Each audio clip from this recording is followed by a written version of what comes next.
Good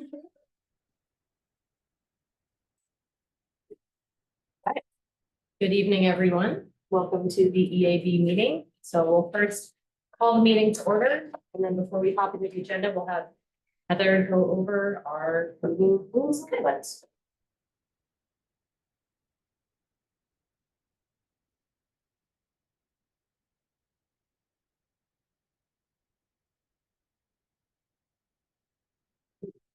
Welcome, everybody, to tonight's Environmental Advisory Board meeting.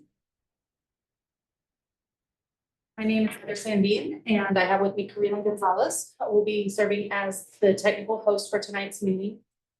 And we appreciate your patience if any technical issues pop up. The city has engaged with community members to co-create a vision for productive, meaningful, and inclusive civic conversations. This vision supports physical and emotional safety for community members, staff, and board and commission members, as well as democracy for people of all ages, identities, lived experiences, and political perspectives. For more information about this vision and the community engagement process, please visit that website, bouldercolorado.gov/services/productive-atmospheres. The following are examples of rules of decorum found in the Boulder Revised Code and other guidelines that support this vision. These will be upheld during this meeting. All remarks and testimony shall be limited to matters related to city business. No participant shall make threats or use other forms of intimidation against any person. Obscenity, racial epithets, and other speech and behavior that disrupts or otherwise impedes the ability to conduct the meeting are prohibited. Participants are required to sign up to speak using the name they are commonly known by, and individuals must display their whole name or being allowed to speak online. Currently, only audio testimony is permitted online. Because we do not have registration for open and public comment tonight, you can indicate you would like to participate by using the raise hand function. The raise hand button is in the participant box, which can be found in the menu by hovering over the top or the bottom of your screen and then clicking on the participant icon. When the box opens, you will see the raise hand button at the bottom. By clicking that button, you can indicate you would like to participate in open or public comment. If you've joined us by phone, you can press *9 to raise your hand. And I believe we'll come back to public participation after the next two items. So I will stop sharing and pass it back to you. Great. Okay, so our first agenda item is to welcome and officially approve our two new board members. So we're going to go through oaths of office for the two of you, which I believe is just the two of you reading your oaths of office in front of you aloud. So I guess you can start first with Hannah. Make this super awkward. Yeah. Yeah, you can just read it. No repeating necessary, just read it out loud and we'll be good. I, Hannah Holtman, do solemnly swear that I will support the Constitution of the United States of America and of the state of Colorado and the charter and ordinances of the city of Boulder, and faithfully perform the duties of the office of a member of the Environmental Advisory Board, which I am about to enter. Wonderful. And we'll have you sign that now, but it can be later. We'll have you sign it and grab that at the end. Thank you. We'll move on down the line. Good. I, Adam Winston, do solemnly swear that I will support the Constitution of the United States of America and of the state of Colorado and the charter and ordinances of the city of Boulder, and faithfully perform the duties of the office of member of the Environmental Advisory Board, which I am about to enter. Thank you. Yes. Welcome officially. We're happy to have you.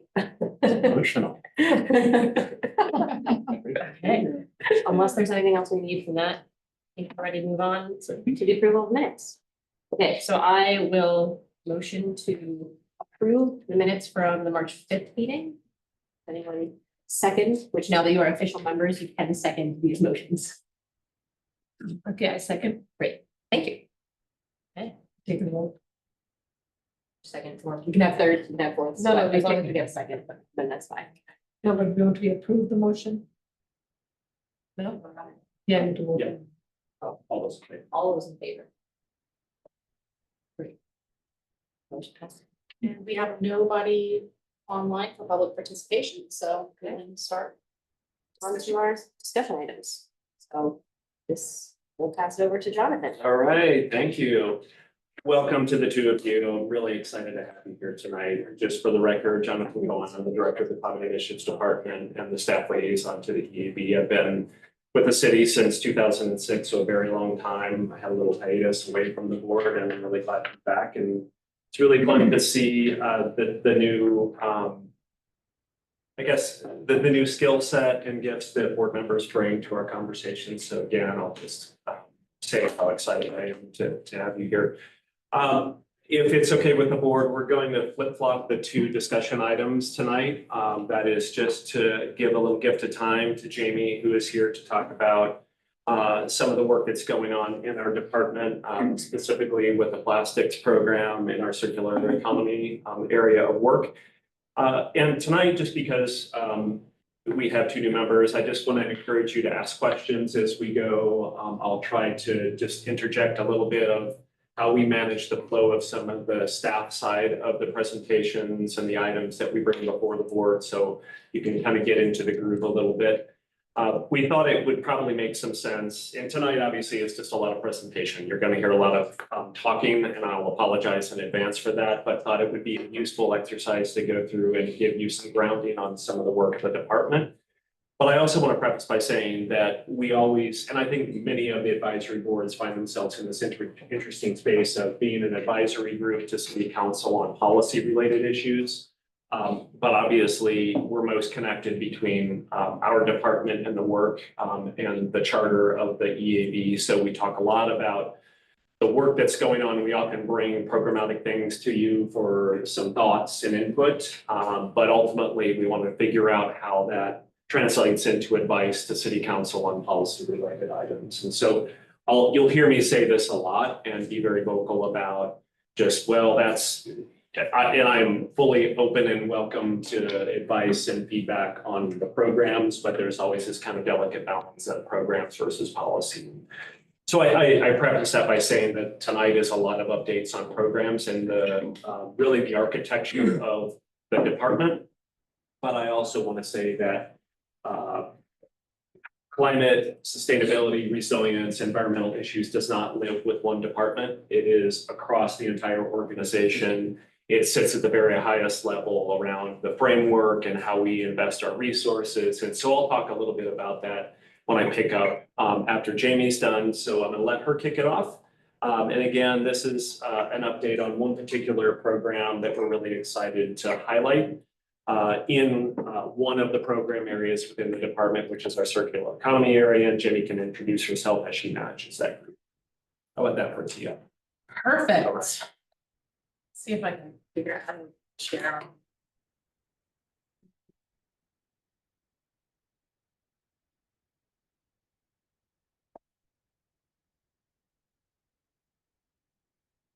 I'll buy you some time Yeah, too, and thanks. just say, my guess is that we don't have any public here tonight. There is a meeting that's taking place right now between City Council and the Boulder Valley School District. And they're talking about a number of issues between transportation, sustainability, and other things. So it's going on right now too. So I suspect that many people are watching that meeting or at that meeting. Sounds juicy. I chose to be there. Wow. All right. Well, we'll see which meeting's more interesting. Good evening, everyone. My name is Jamie Harkins. I have also been with the city a very long time. I actually just hit my 15-year work anniversary, which is pretty nuts. So not quite as long as my esteemed colleague here, but pretty close. And I manage our circular economy team, which is one of our focus areas in the Climate Initiatives Department. And I just thought tonight, as Jonathan mentioned, we're not looking for specific feedback on anything, but we have a lot of work in this area coming up this year. And so I just thought it would be a really great opportunity to introduce all of you, and especially our new folks, to this area of work at a super high level, and then talk a little bit about the reuse and plastics work we'll be doing this year that you will absolutely be hearing more about and be able to provide some feedback on. And so This is just a quick little timeline slide that shows you, we have been working on zero waste since 1994 here in Boulder, and it shows some of the big milestones along the way. We're one of the first cities in the whole country to pursue zero waste strategies in partnership with EcoCycle, who 40 years ago was one of the first recyclers ever started in the country, like curbside. And so we have a very long history of this work. I would say it really culminated in 2016 when we adopted our universal zero waste ordinance. And that, happy to go into that in more detail if you have questions later, but really achieved a lot of our long-term goals around providing at least access to all these services for the whole community and driving participation. So it was around then that we started asking like, well, what comes next? Where do we take this work from here? What is the best thinking happening around, honestly, the whole globe around how we get to the next step? And so I started hearing about this concept of a circular economy and was able to sit in, excuse me, on some panels at some really great conferences internationally with folks who were talking about this. And it really became like such a light bulb moment of the direction our work needed to go in, because while zero waste is great and we've achieved relatively high diversion rates for a United States city, we still weren't wrestling with the fundamental question of like, we're still producing all this waste, even if we're recycling it or composting it. So this idea of a circular economy really challenges that. And it starts to ask the question, how do we start shifting our economy away from a linear model, which you're probably very familiar with? Even with the recycling that happens, it's still, most of our materials are bound for the landfill eventually. So how do we start shifting it to this more circular model where, waste is a design flaw and we really have an economy that thinks differently about the materials and the natural resources we're using? And so there's 3 high-level concepts, and this is put together by the Ellen MacArthur Foundation, which if you ever want to geek out on this topic, their website is amazing. But these are the main 3 principles behind a circular economy. The first is that, waste is a design flaw, and it's just not part of the product service design philosophy. That obviously is a little out of the scope of the city government, but we try to have influence where we can. And then this middle one, keeping products and materials in use, and what's not on here, which should be now that I look at this, is at their highest value possible. And so before we're downcycling a plastic into, frankly, a crappier plastic or a less stable, how do we keep materials circulating at their highest use and highest value as much as possible? So this looks like repairing things before you're ready to dispose of them. Really thinking about recycling being like the last resort and how can we keep things circulating longer. And then while we're doing all this, we're regenerating natural systems. So that's just a recognition that we've done a lot of damage along the way to our natural systems. So how can our economy start to give back? So we started asking this question of like, what would this mean for Boulder?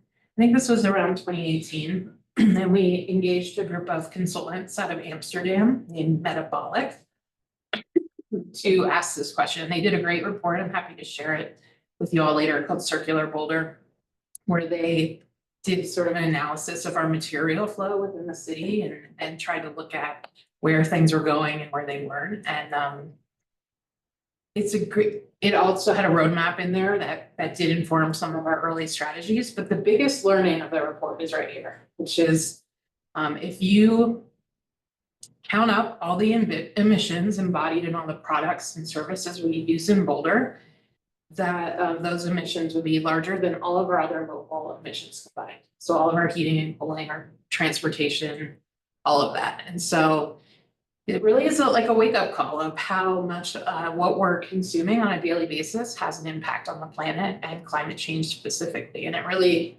elevated this area of work to a climate strategy rather than just a resource strategy. And so we like to show this slide just especially to the public to really give them some empowerment around the small changes you can make around this topic can really have a big impact because you're affecting emissions all the way back to where these things are produced. And so at a super high level, we categorize our work in the circular economy focus area into these 4 groups. The first is consumer goods, which is kind of all the traditional work we used to do and continue to do around recycling. This includes repair now. We're starting to support repair efforts in the community. So all the things you interact with on a daily basis, frankly, are throwing away or recycling. We have a whole organics area of work. We're trying to build at the same time a circular organics economy. Like, how do we improve composting? Yes, but also make sure that compost is getting back to the soils here in Boulder to start building that soil up and really making it more circular.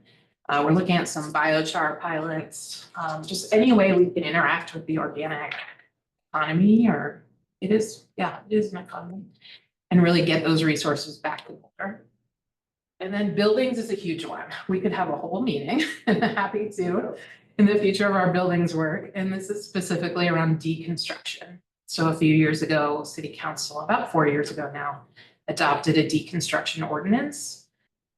Really out of the realization that there's a lot of pieces of this work we don't have total control over, but how buildings get built, frankly, how they get unbuilt is one area we have control over as a city. And so this has become a huge area of work for my team.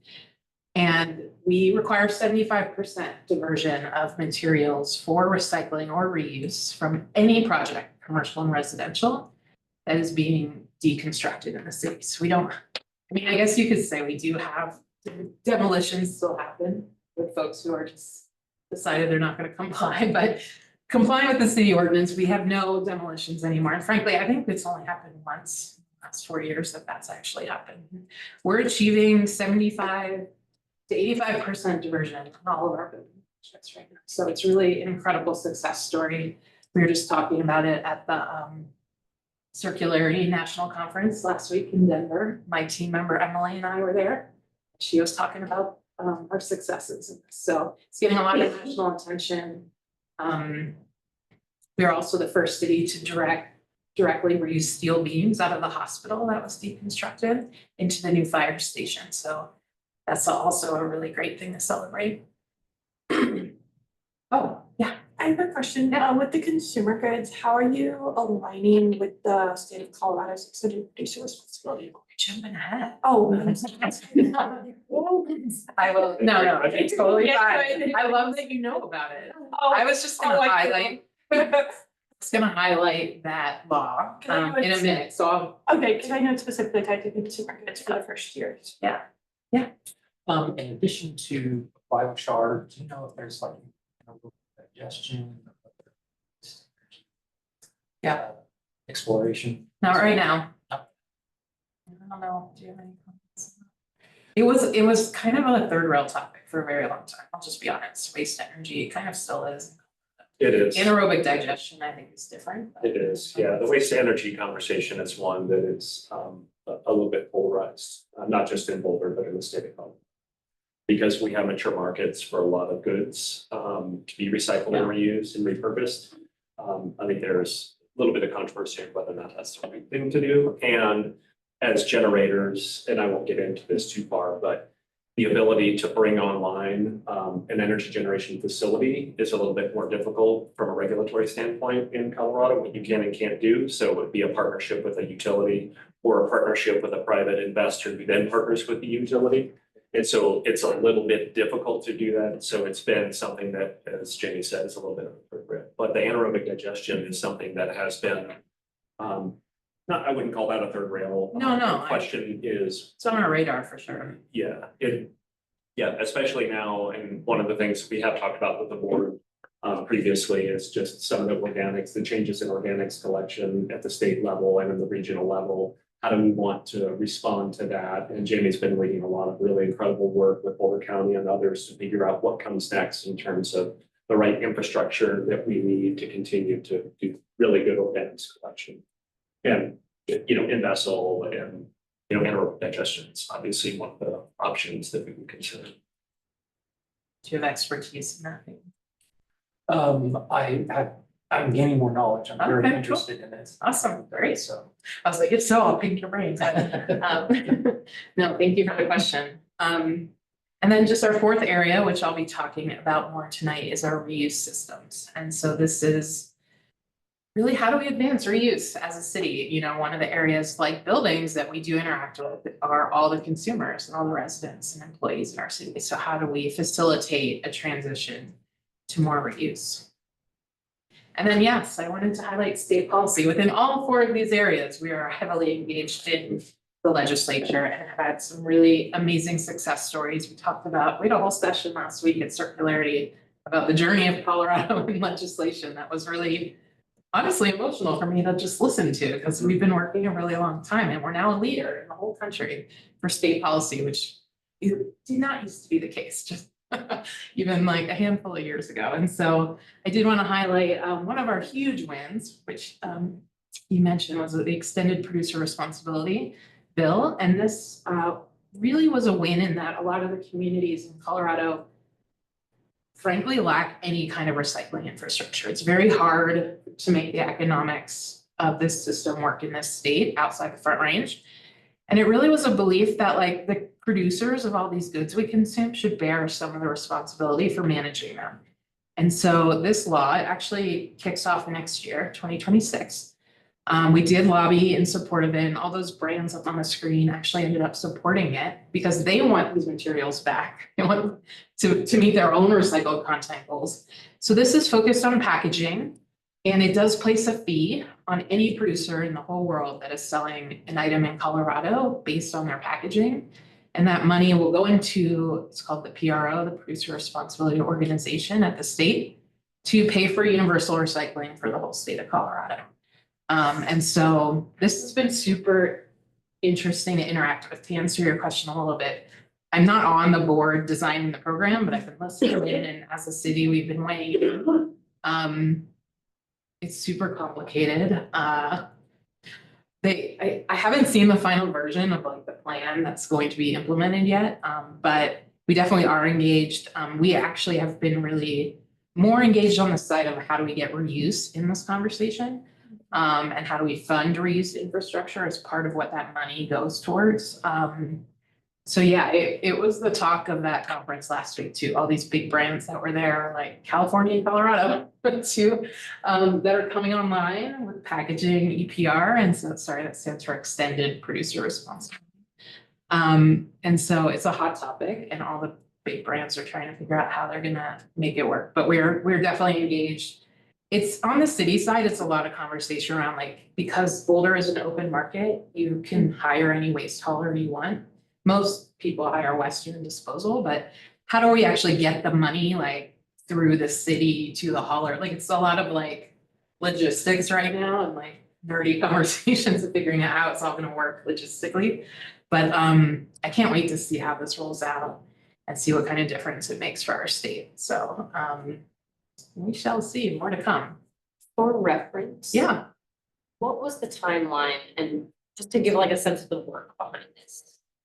Okay, this is, as someone who's very familiar with the legislative process at the state level, this is not a typical case study. This was the first year we introduced this bill and it passed, which if you would have asked me to put money down on like whether or not this is gonna pass in the first year, I would have said no way. It took us, the Plastic Pollution Reduction Act, which I'll mention in a moment, took us like 6 years. And so Recycle Colorado, which is a statewide organization we're a part of, they have a lobby team, and every year we work on like a big bill together, and this was the bill. It was kind of a Goldilocks scenario of just things that worked, champions in the legislature that really wanted to make it happen. And frankly, like brands who were willing to, the timing was right, they were willing to come to the table. Like it was a lot of compromise around like, I remember the marijuana industry, because their packaging is regulated, they wanted to carve out. It was a lot of like back and forth around certain carve outs, but it got done, I think on like the last day of the legislative session, it made it through. So yeah, it was really fast, and we'll see. One of the questions last week was like, what would you do differently from other states? And we just don't know yet because we haven't implemented yet. They had a few answers, but we'll see how it goes. See what lessons learned we have a few years down the line. I mean, where will the fees come back? I know you said they come back for recycling. Do they come back to like city government for use, or counties, or do they go straight to us? We're still working that out. Okay, so They're supposed to go to the haulers. and then the haulers would not bill you for the service. How that will work and how we make sure the haulers aren't like raising rates to get more money, like it's all very wonky right now. I'm trying to figure out how this will all work. It's a lot easier when a city runs the waste collection because they just get the money and they put in the pot. But for us, actually, I'm in a working group of cities with open markets like we do. Okay. It's a little more complicated, so TBD, I'll have to let you know how it's gonna work. Interesting. Yeah. And so I wanted to focus a little bit more tonight on our reuse and plastic reduction work. This is a really big area of work this year. We've had evolving plastic strategies over the years, all the way back to 2012 when we did our 10-cent Boulder bag fee. And that did become a model for a statewide bag fee in 2021. So through the years, we did our bag fee, and then we were really recognizing this had to be at a state level, bigger plastic reduction strategies to be more effective. And so we started running a few different bills over the years that all failed. Until in 2021, we got this big bill that actually had 4 pieces integrated into it, including a model of our bag fee. It's like the exact same language. And then that phased into a statewide ban on bags and polystyrene food containers, which is in effect now.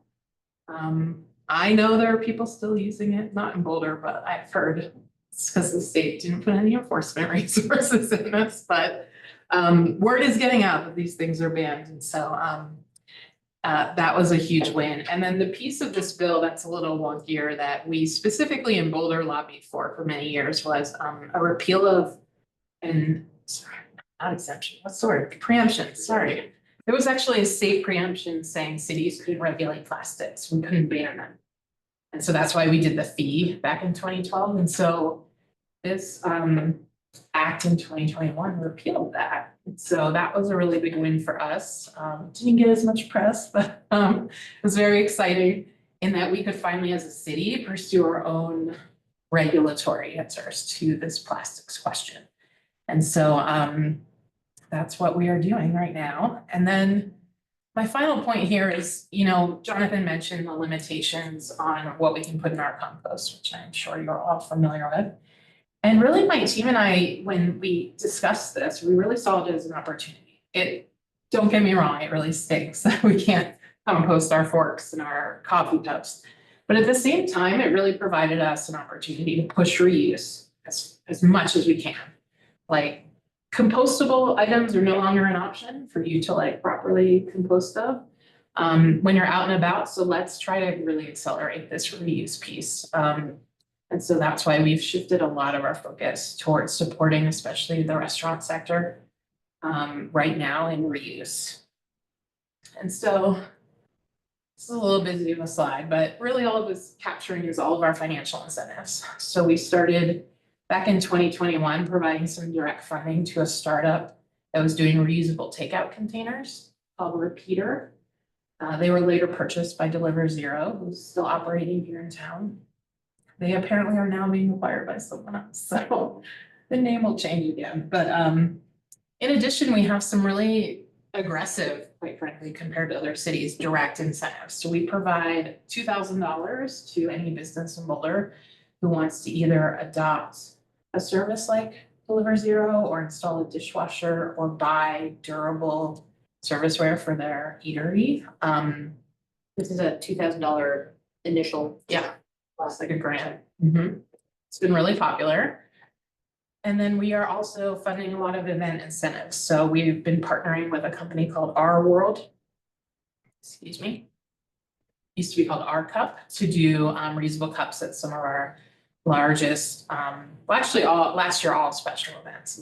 And so we subsidize that entirely up to a max of $5,000 per event, which that was only one gigantic half marathon that got up that high. But so we're really trying to provide city support in an effort to start shifting the norms around when folks can expect to see these things out in the public and when they go to a local business, they're interacting with these reuse systems more.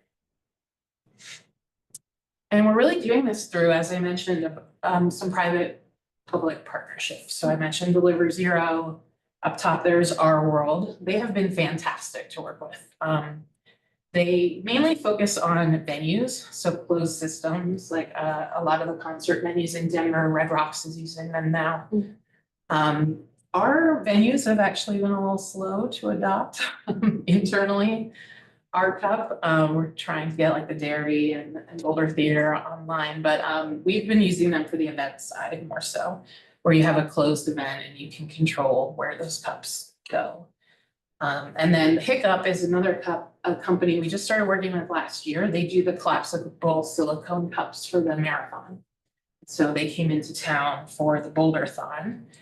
And that was our first big race that we had, completely reusable. So that was a big win for us as well. And just here's some stats on what we've been able to avoid. Over 111,000 single-use cups and containers.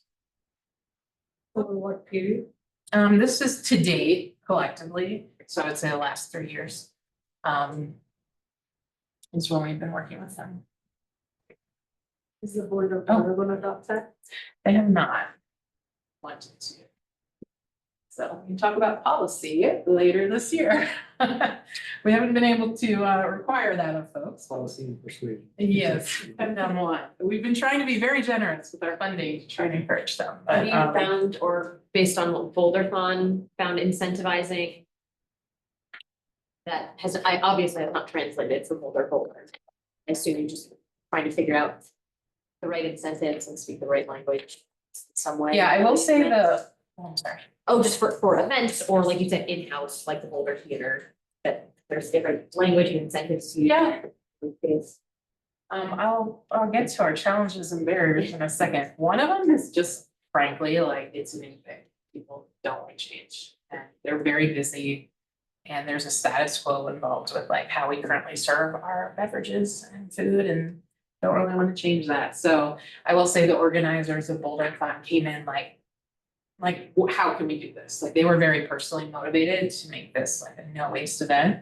And they actually found this company and brought them to us. So it was a little unique in that the organizers were bought in when they came to us. We didn't have to like, twist their arm. But I do think it provided us an excellent case study of how it could happen, and how successful. I mean, people loved it, the racers. Nobody wants to create trash, so it was a really awesome example we can now point to. How many participants in the Boulder-thon? In the what? In the Boulder-thon, how many participants do you know? Oh, I do not know. I'm sorry. They had a half marathon and a full marathon. Because I wonder if you Yeah, I'm not compare sure. that with the Boulder. Is much Yeah, smaller. it's, The Boulder's the second largest race in all of the United States. So is it? Yeah. I know, I'm like, I'm not a runner. I'm sorry, I don't know. Have the Boulder organizers stopped as a Boulder-thon? I think so, yeah. Like, we've been trying to see, a lot of what we do is also seeding conversations among all these partners and they got all the, we'll see. I'll check with my team member that was talking to them to see if there's been any. It's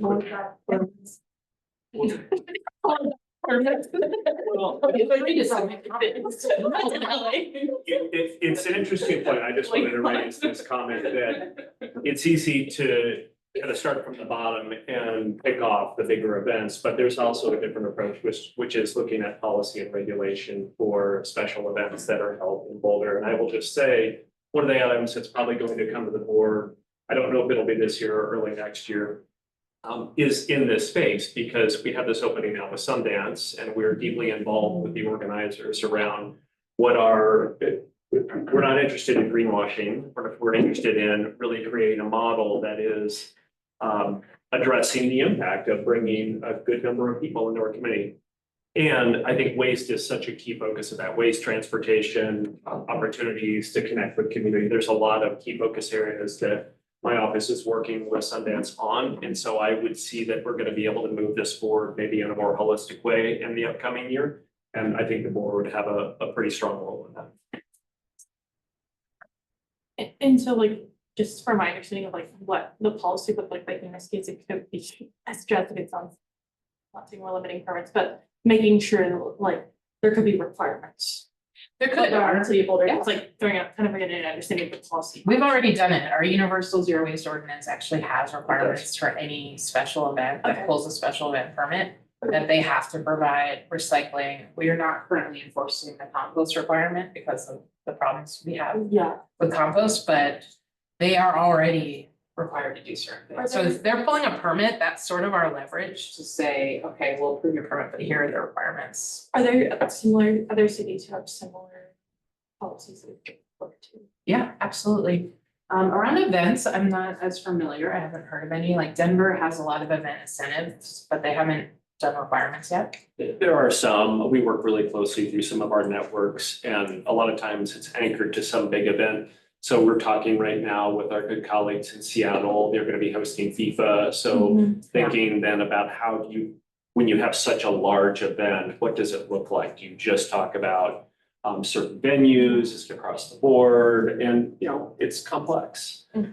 We also have good partnership with CU and some of the work that's going on there with some of their sports events. So wanting to think about how do you do this in a less of a patchwork kind of way, certain venues, certain types of events, and thinking about some umbrella type policy. And there are communities that are moving in the same direction, but. We were talking about FIFA last week. Yeah. The Seattle folks. Yeah. Oh, good. Yeah, they're all over it. Yeah. So I did really want to highlight the barriers and challenges because to all of us, this seems like a no-brainer. Like, I personally love interacting with these systems and it makes me feel good.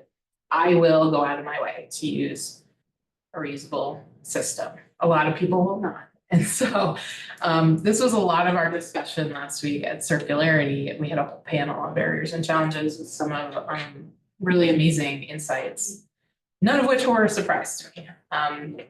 You know, our funding of that startup really spoke to this first point of the high upfront capital costs, and you have to like buy all these containers and just quite frankly, I am seeing, we've had about 6 companies come and go, maybe not quite that many, 4 in my career here at the city. It's really hard to make this business model work. Because you kind of need like as small of an upfront cost, if any, for the consumer to use it, and yet you have to run this whole system. And so what we're just seeing is it's really hard for the private sector to fill this void.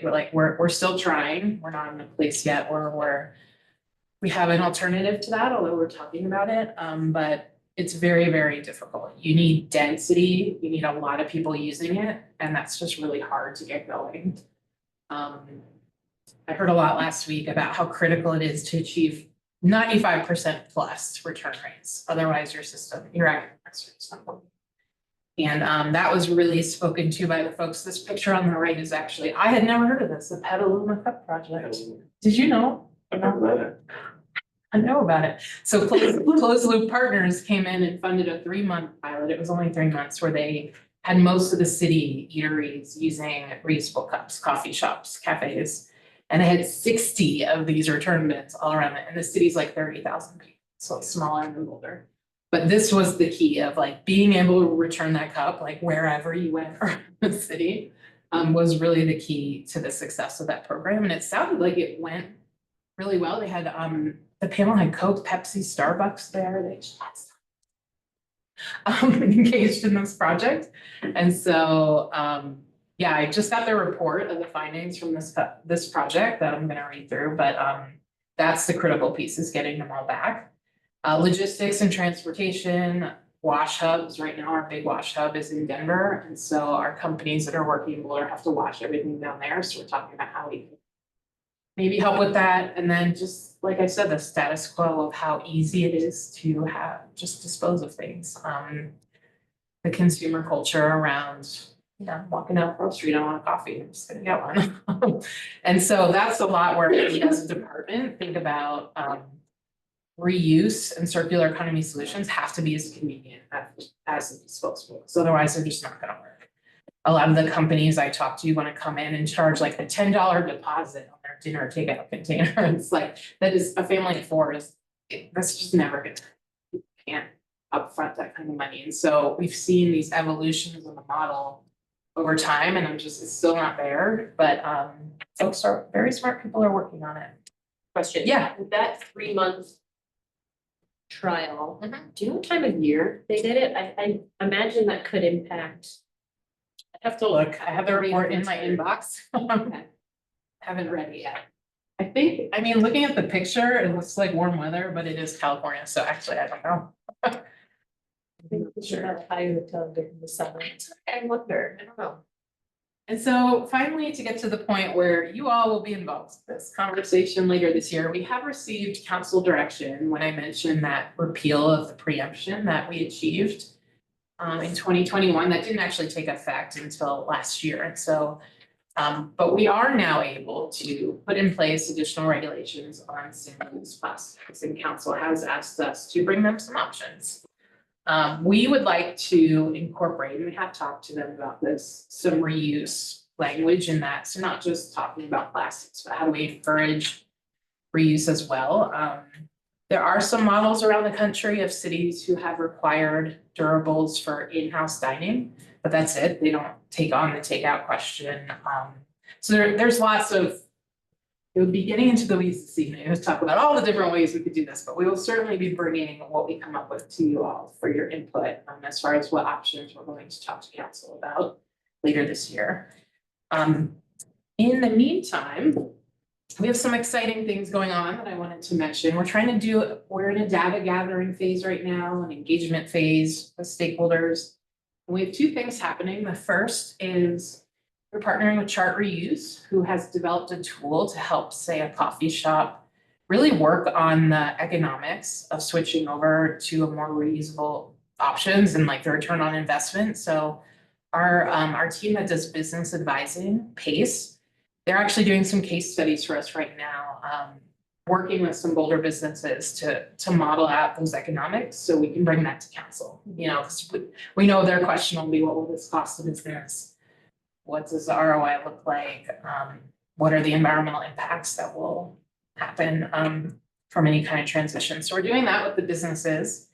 And then later in June, late June, we are doing the first ever Boulder Plastic Count, which is super exciting. And hopefully you'll all participate. I will be sure to send you a link to sign up. And our colleague Lara, our communications manager, is working on that website right now.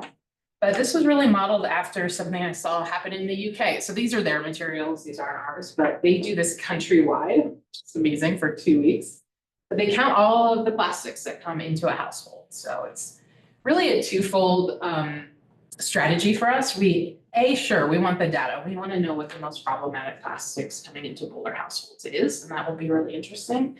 But we're also using this as a tool to get folks engaged in the conversation, knowing we'll have that policy conversation later in the year.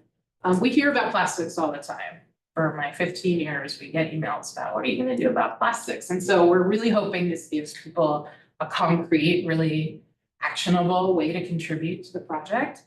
And yeah, we're getting folks to sign up now. We announced it at our Earth Day event and already have signups. And so we're working on our count sheet. We'll just be doing it for a week. So yeah. Do you imagine like an underreporting problem, or do you Sure. think I mean, that the people who are willing to participate in the first place are genuinely curious about what their count truly is? I don't know. I mean, this is the first time we're trying it. I don't know if there's an incentive to underreport if it's not, like, it can be anonymous. There's no stakes. Yeah, there's no stakes. I hope people will be honest, because I think that would give us a really good picture of, one of the problems we have is, we get data from the recycling center, but we don't actually know what's not being recycled unless we do a waste composition study where we're like ripping trash bags open, and we do that. We're actually doing one this year with the county, but we haven't done one in 5 years. And so we don't have a lot of good data on like what people are consuming in their house if it's not getting into that recycling bin. And so I think this will just be a really fun way to, like, we do this every year, every other year, and track our efforts over time. One thing I'll just quickly mention the UK does with this after they're done is they take everyone that participated and they send them tips and toolkits on how to reduce plastic in your life. And so I imagine us doing that as well. It's really driving the conversation through the engagement in this count on how folks can start avoiding plastic. Have you looked at the Canada plastics? No. No, I know the EU stuff, but not Canada. Oh, they have a law going into effect for Okay. consumer products in 2025 and Okay. all business products in 2026. And businesses have to report, it's like EPR 2.0. Okay. You have to report your plastic composition and your packaging and your products if you want to do business. And the full extent of the fines are loss of market access. I did not hear that talked about at all last week. A lot of talk of the EU stuff. I think it's gonna go under. Alright. I don't know. Thank you. Yeah. Could give you some ideas for, well, I think, Yeah, I that's mean, on great. top of the reporting. I think it just also gives them a really good idea, Yeah, the data in terms of like, for sure. we're using it the business as of reporting versus the consumer. There's much more incentive to be Awesome. accurate. I think it has some efficient language. Okay. To plastics. I will look at it. Yeah, has there been involvement with the companies that are generating this plastic packaging? Particularly within like their product design, because I know that that's like first Yeah, stage, like, okay, what features that you have, what materials that are available, and then you have to kind of cost effectiveness. Assuming that city is not involved in that, but I'm just wondering if there's any type of efforts. there are lots of efforts. You're right that we're not directly involved in a lot of that. We are through our state policy efforts, like the EPR law will start driving that, but I can just tell you from being at, it's great timing, I was at that conference last week. I mean, big brands there are all having this conversation. What was really eye-opening to me though was a lot of the product designers last week said 90% of the solutions we need for circular economy don't exist. And I was like, oh, I was kind of surprised it was that high as far as like material design and creation and I heard a lot about how hard it was to bring a new material to market. You have to go through all this testing and I had no idea. I tried to go to sessions where I would like learn something new. There's a really cool effort by, I think it's a subsidiary of Google. It's called X. I used to work. Yeah, where? I used to work at X. You did? Yeah, not in the plastics one, but I. The Moonshot Factory? That's my first job. I was wowed by He's Ray. the leader, Did you work with Ray? He's leader of the project, yeah. He presented to us. He's awesome. So cool. Yeah. I went to his Oh, that's right, he's session. in town. Yeah, I went to his session about, they're launching a whole solution around circular Yeah. economy. And it's really, they're working with Dow Chemical to get down to like the molecular structure Yeah, of materials. so this tool is gonna help us do every other company do like LC, because we all have to do LCA. Yeah, and they're then really- Machine can read the products and tell you. Yeah. Yeah, Learn. it's all about. Yeah. That's so cool. They're really focused on materials that are not, I mean, at least from what I understand, not being recycled currently. Yeah. Some of these films and like the pouches and a lot of the things we can't do anything with right now, quite frankly. So yeah, it was really exciting to hear about that. And I think they're working on like how, for materials that you just, because a lot of times these policies get passed, and then I know for my company, at least we then get exemptions for them because there's no Right. alternative. We go with that 90% statistic and say, we make this product and now I work in big manufacturing and we're the only one who makes it, so we get an exemption. And so I think what that's gonna provide is alternative Yeah. material. But there are tons of those conversations happening. The company that, or the organization that ran the conference last week, Trellis, TRELLIS, they have a whole circularity network where they're talking to the biggest brands in the world about all this. So, yeah. Lots to come. I think it's, quite frankly, all you have to, and I could sorry, I could talk about this for an hour, but all you have to do is look at what happened during COVID of supply chains collapsing and know that like we really need more stable supply chains. And so circular economy is really unique in that it there's actually a lot of talk of tariffs last week as well, Mhm. of this supports domestic production and like a weird interesting political conversation that happened at the conference of circular economy concepts are an answer to a lot of our global economy concerns, raw material extraction. So there's a lot of really fascinating conversations. So much more to come. But though, yes, for sure. Heard from Bill McDonough last week too, who wrote Cradle to Cradle, is like one of my personal heroes. It was a big week. That's so It was awesome. So yeah, I think that's the future, is all these companies are looking for how to design waste out of their products. I think a lot of solutions have yet to. So we'll see. But that's all I have for y'all tonight, I believe. Yes. So like I said, we'll come back to you later this year with some of our policy related questions. And yeah, anything else from that? No. We're gonna we just did a deep dive and we'll kind of. Yeah, so like Go back out. the now you're funnel. gonna zoom out. I'm only one focus area. It's You have okay, I three. won't go into that level of Slash detail. four. It's okay. But I appreciate your questions and your attention, and I love that y'all are interested in Yeah, this topic. sorry, this so- is my job, so. I love it. Excited about it too. I love it. I could talk about this all day long. I do talk about it all day long, so. Stop sharing. Oh, yeah. I can't believe you worked there. That's so cool. I was just like so It's loud. really cool, like, yeah, right. He's He such did a good- keynote and then like this. Yeah, he's a really interesting person because he came from like watching his own. Yeah, he talked a lot about his entrepreneur history. It's a very interesting guy. Yeah, Question I have is, so with this, as I understand it, they're in the early stages of working through the extended police responsibility law. I understand, I'm quite sure what the word is, but there's something that's been open for like public comments. It's there. Probably the plan The of strategic like, plan. yeah, how it's going to be. I think like HDR, that's about. So I know that, you know, the focus is gonna be on a lot of cities and especially rural areas and, you know, state program. It is, I assume that like EcoCycle and other, is the city of Boulder involved to kind of share best practices, like this is. Absolutely, Okay. We don't sit on the advisory board, EcoCycle does. But I attend almost every meeting and we're always sharing best practices and frankly, trying to get, 'cause I personally think a lot more money will come in than is needed just for recycling services. And so how do we make sure some of that money starts funding some of this innovation, reuse, some of what we know needs to advance along with just access to something, so. Yeah, it's been a great collaboration and having the brands come to the table, like the PRO is run, the chair of the. is it CA? Hmm? Is it CA?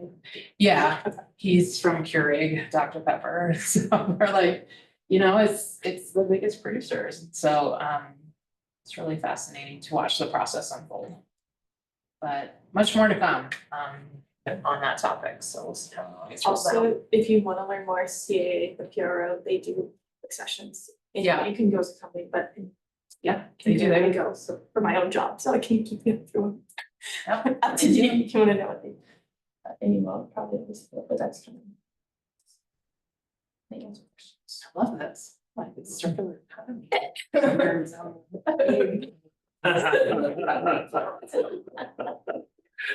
Go on, talk about all of our other. Yeah, Yeah. yeah. That's funny. I'm gonna If finish there are my additional dinner. questions. I'm sorry. No, I love it. I want to key in, and if it's okay, you, Madam Chair. Of course. Okay, just shift to Absolutely. the second discussion item. Again, a few opening remarks, then I'll get into some slides here in just a moment. We don't typically do an onboarding. I was thinking about the two of you on that end of the table. We didn't necessarily do an onboarding with the department's work when you joined the board, and I felt like this might be a really good opportunity to just go through some slides and give you a little bit of a overview. I will try very hard not to linger too long on any of the slides because like Jamie, I will talk about this for the next 8 hours straight. Huh? Yeah. Nothing. I didn't say anything. Ouch. He's brilliant to listen to and we can just keep Yeah. going for a while. One of the things I did want to key in on, and I want you to hear this theme as I'm talking through some of the action areas and some of our key focus areas is we've thought a lot over the past say 5 years about how we've learned over the past many, many decades in working in this space. And one of the learnings is really thinking of the spectrum of where we can be most effective. And I say the we, I mean a department within local government within one company. And it's important to keep that reflection because we talk a lot about areas of influence, the things that we can control, the things that we influence, the things that we care about, but we really don't have any interface with. But we use that right next to the model of individual change. So the model that many, many sustainability programs were built on, which is we just need to change individuals' behavior. And then if you change your behavior and your light bulbs, then you'll do the same and you'll do the same. And then suddenly it like will just flourish and then that will go city to city. And we know that that hasn't happened at the speed and scale that's necessary. So we talk a lot about, yes, we're not going to abandon individual actions. It's critically important, but we also try to steer those actions in ways that are collective in nature. And then those collective actions really support the systems. So you just heard a lot of comment from Jamie about how we as a city are working at a different level. We're working at the state in a pretty regular basis to identify the regulation, the laws, setting the landscape that helps us do what we need to do at the local level. And Boulder has a reputation of always being working outside of our own boundaries. And so I want to preface by saying, you'll see a lot of that in my slides that I'll go through pretty quickly, but that's a lot of our philosophy is how do we scale? How do we make meaningful change that is necessary outside our own boundaries? So, okay. So I'm going to go through a few slides and hopefully I will leave plenty of time for questions, but I would just say, raise your hand, jump in, cut me off. I want this to be pretty interactive as we go. So I'll just give you one really quick snippet. The Department of Climate Initiatives is a relatively new department, actually. We came together about 5 years ago. While the city has been working in this space for decades, it's been different configurations. I joined the city as the manager of the Environmental Affairs Department, where we were really tasked with, we had just passed our carbon tax in 2006. We had just developed our climate action plan. And our role was to really figure out how we were going to spend those dollars in the most effective way. Then we bifurcated a bit and we had the local environmental action division, which is our local programming. And I had a number of folks really focused in on energy, particularly the municipalization effort. But we were always kind of interfacing together. And then in 2020, we came back together and intentionally created the new department with the purpose of saying, we should not be a sole department, an appendage working on environmental things. We should be the thought leaders that are working with our elected officials, our community, and our other departments to really advance the goals that we have. So we talk a lot about, our department is entitled Climate Initiatives, and it is just as easy to say sustainability or any of the other words, because anything that kind of falls into that space usually falls to us as a department in some way or another. And that's not a bad thing, but we've really refined how we think about our work, where we can be most effective. Functionally, we are about just over 20 staff working in 3 functional areas. And then we have amazing support from Karina and from Heather. On admin, we have communications folks, we have an engagement specialist, and obviously we are very, very well connected to the other departments, and that's been really effective. You don't need to read this, but I think it just speaks to the urgency of our work, and we think very differently now than we once did about how we select the programs and services and policies that we focus on and how we resource them. It's based on some things that we've learned. Thank you.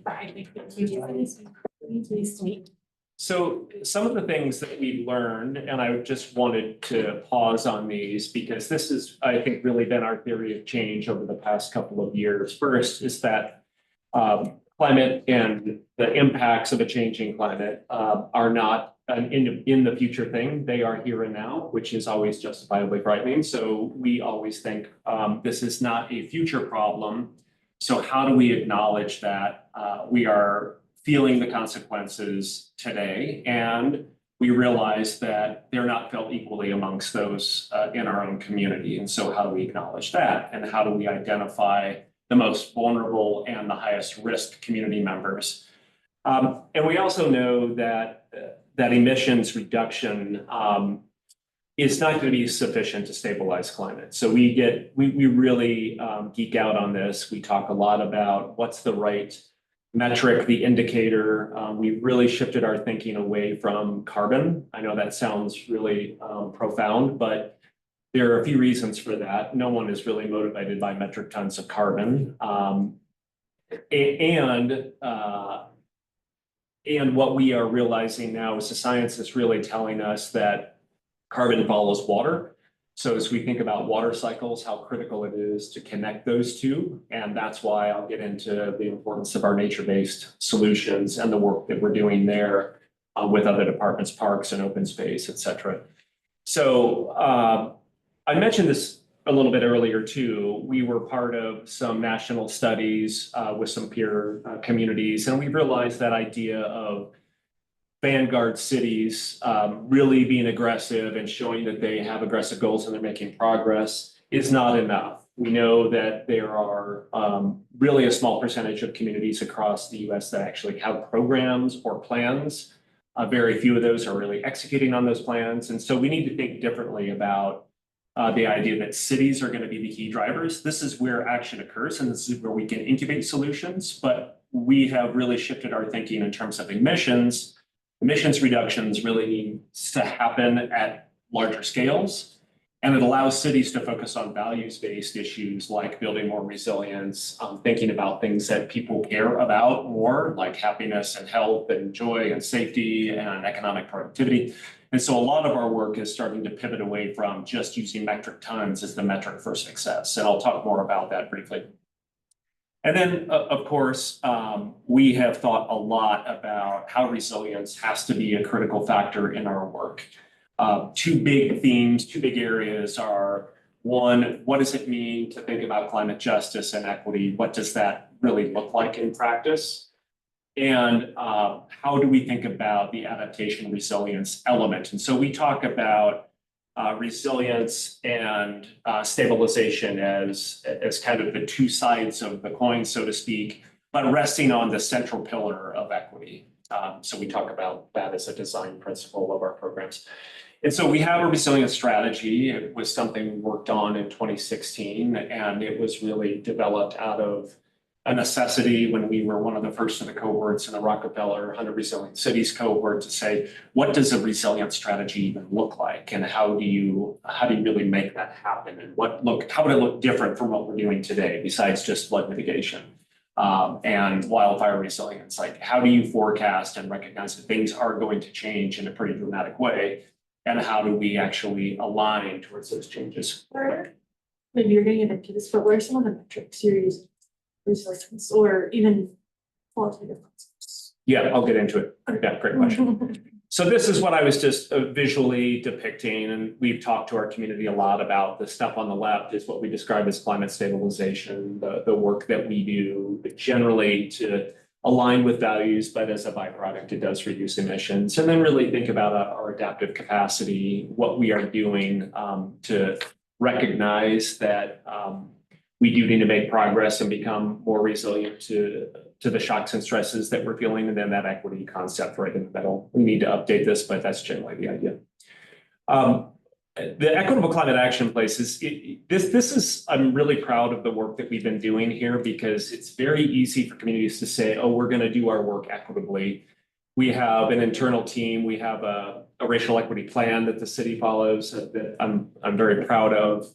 We have a racial equity instrument, and it's led us to different places. I'll use one example. This board was instrumental in thinking through some of our recommendations around banning gas-powered landscape equipment. And we hear about it. Two big cycles, spring and fall. We hear people saying this is ridiculous, it's dangerous, it's loud, it's polluting. And that sounds logical until we applied a racial equity focus to say, wow, no, in fact, this will have devastating impacts to our small businesses. And so our approach was, instead of banning, how do we support a transition to electrified equipment? How do we incentivize that? And we've made really, really incredible progress there.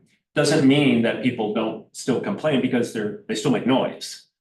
Let's be honest about that. But we have seen such an investment by a good number of the businesses. I think there are over 70 that do work in Boulder, and a good number of them have already transitioned to electric equipment. So it led us to a different place, and it's really a central thing that we as a department think about on a pretty regular basis.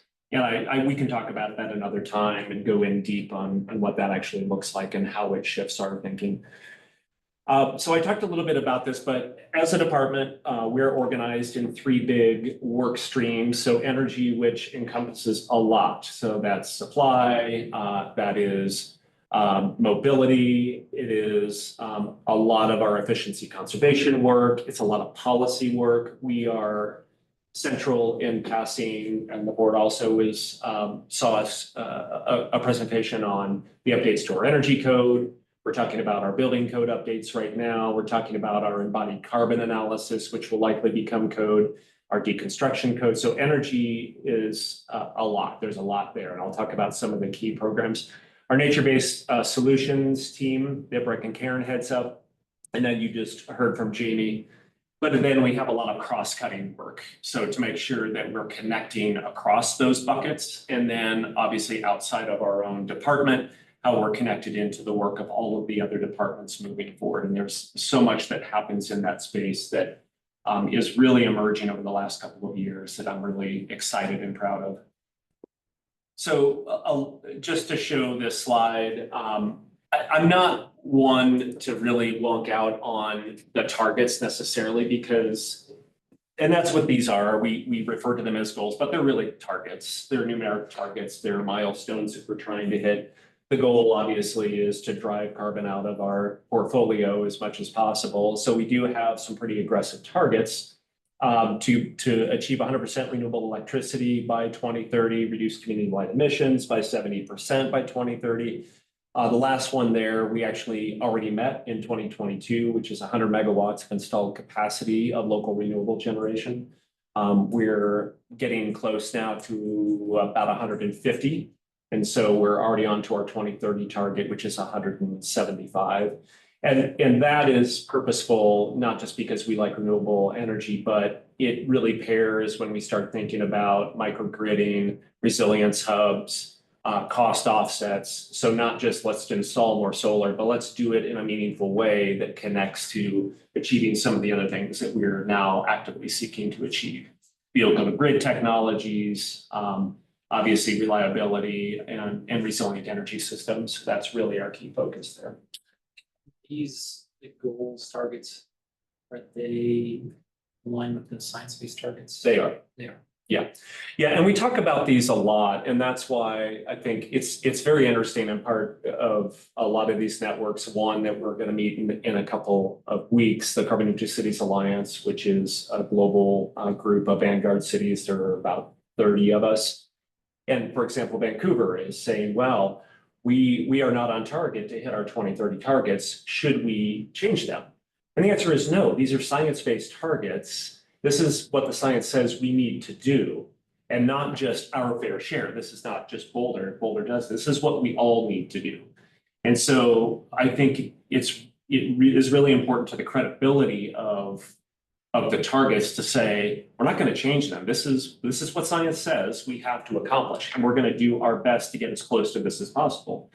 But I think our team is very good at recognizing that if we get to, for example, we know now through our work, we're likely going to be between 90 to 95% renewable electricity by 2030. So how important is it to fill that gap, that last remaining 5%? It's going to be very difficult, very expensive. 95% is not failure. So for us, thinking differently about these targets, and having that conversation with council, I think has been really instructive. And how is Boulder tracking targets right now? Well, so these are our targets right now, and I'll show, well, I think I have it on the next slide. That one.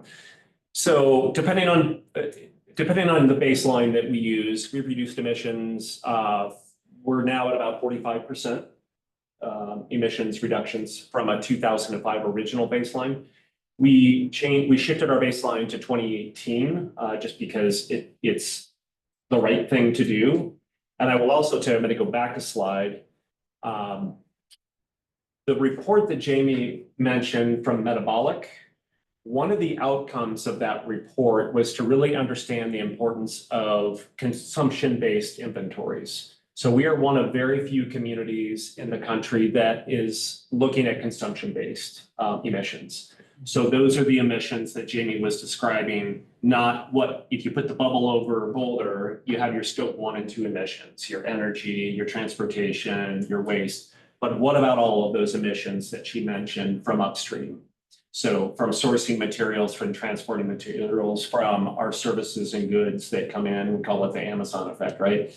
So the consumption-based inventory, we actually do a very, very rigorous, and that these are just the covers of our inventories, and I'm happy to share these with you if you've not seen them already. But we do an annual greenhouse gas inventory that explains our methodology of how we calculate, where we get the data, what assumptions we make. And then the consumption-based inventory takes that and says, well, here are all the other emissions that you should be accounting for. And it helps us then tell the story of why our circular economy work is so critical in the emissions space. Some will say, oh, come on, emissions from waste is like a tiny little sliver. That's not really the case. So it's a more honest way of accounting. And so this is, this includes all of our emissions. And I think it's a great success story. We have a ways to go.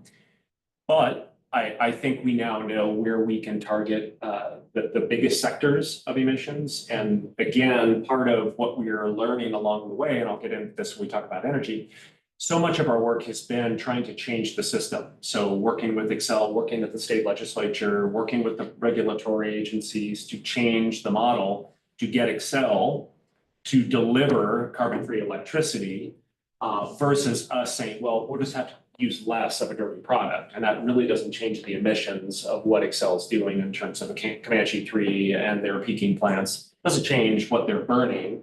So we needed to go change the system. So that's why we know that from the energy space, we've kind of done it in a pretty big way. We have a really clear sense of where our portfolio will be in 2030, and it will be at a minimum 93% emissions-free electricity. So that allows us to change our thinking to say, let's change our tactics and not just talk about energy efficiency and carbon-free electricity. Let's drive gas out of the portfolio. That's where we need to go now. So a lot of our codes, a lot of our regulatory work, a lot of our programming and incentives is now shifting into that thermal space. And I think it's been really effective. And I'll share some of that work here in a second. Yeah, go. Question, has there been any kind of financial analysis of what investment would be needed to hit these targets that have been kind of estimated? Well, yes and no. And I say yes and no because you have to make huge assumptions on which levers you want to pull. So for example, the investment that we had analyzed, and we did it on an annual basis with respect to our carbon tax, the amount of private sector investment that we would need to hit our energy-related emissions targets was extraordinary. You could invest much less, and you could send people to the state capitol to change the law. Totally change the landscape. And so, yes, we have done a huge amount of an economic analysis to say the things that within our sphere of control, what would it actually take to hit these targets? And this is something that council has asked for. We've had a lot of dialogue with council members about scenario planning to say, in one scenario, if we were if we had no change in regulation, what would it actually take? For example, if you think about renewable generation, who's paying for that? Is that private sector investment? Does that include city investments? Does that include incentive structures? So we've done a lot of that, and we have a lot of that on our website, and we needed to do a lot of that through the municipalization process to really understand the economics around standing up and running our own utility. And are we better off to do that to achieve our goals or not? And so, yes, we have, but I'm just caveating that with, that it's always a moving target. And pretty difficult. I think when we get into net zero and carbon positive specifically, we're gonna have to refine our numbers quite a bit more to really understand what it's gonna take. And frankly, we don't know. The technologies, the policies that don't exist today, that doesn't mean that we're gonna shy away from what's the science-based targets tell us. I'm wondering if like the current status compared to the 2018 baseline, like a 20% versus the 70. 7%. Would there ever be kind of like bullet points of like, okay, these are the reasons why we still have a ways to go. These are within our control. These are outside of our control. Yeah, it's right here. Oh, okay. Yeah, for sure. And so this is where you start to see the lumpiness in how emissions are reduced over time. So the electricity, if you just look at the big circle, the circles are proportionate in terms of the actual emissions. So the bigger circle, 38% still comes from electricity. Yeah. But what we know from our work at the PUC, and we know what the portfolio is going to look like between now and 2030, and which units are coming offline, what the replacement strategy is.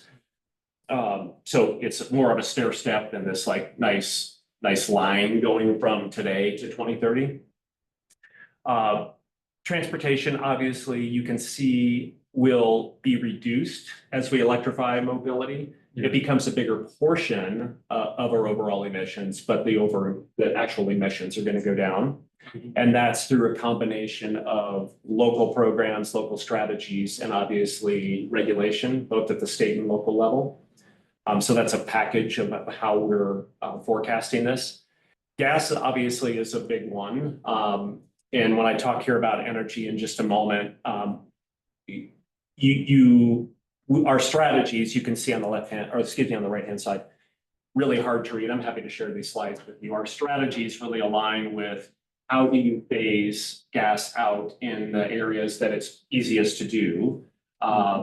How do we match the technology that's available and the cost that consumers are going to incur? That's why a big focus to start with last past year was our energy code and really creating an electric-only energy code with carve-outs. So we have that backdrop. We have the architecture in place for all new construction, remodels, and additions. And now we can start thinking about how do we deal with existing structures and driving gas out of the portfolio.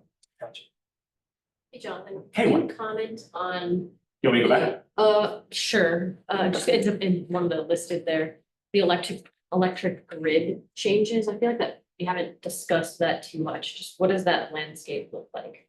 Yeah, so that's what I'm describing with Excel's portfolio. Yeah, okay. So we talk about supply, yeah, that's when I say we are going to hit a 90 to 95% emissions-free electricity, that is from our supplier. Okay. And that is because of state law. That is because in large part that we've been at this for a very long time and being very strategic with the requirement for all investor-owned utilities to submit their clean energy plans and how they're going to meet those targets. And it's based on markets at the same time. So right now, I mean, I meet with Excel pretty regularly, and just yesterday, we were just chatting about my request for them to acknowledge and help our community and others who might say, oh, here are federal executive orders are going to revive the coal industry. Does that mean that Excel is going to divert? It's already in law. It's already required of them to meet these requirements. And the market is already, we're kind of over that hump where they will never revert to a different type of portfolio. Makes no sense. So this is a 50% reduction, mainly driven by the renewable energy for the electricity sector. Correct. Okay. Correct. And then for the other graphic, it was compared to 2018 baseline, but what was the year for the? 2005. Is that what you're talking about? No, sorry, if you go to That one. yes, so, okay. So that's currently what our emissions are in 2022 or 2024? These are this is a snapshot of 2023. emissions. 2023, okay. Yeah. Compared to the baseline. Correct. Okay. And the goal was 70. That's correct. Okay, gotcha. All right. Yeah, sorry.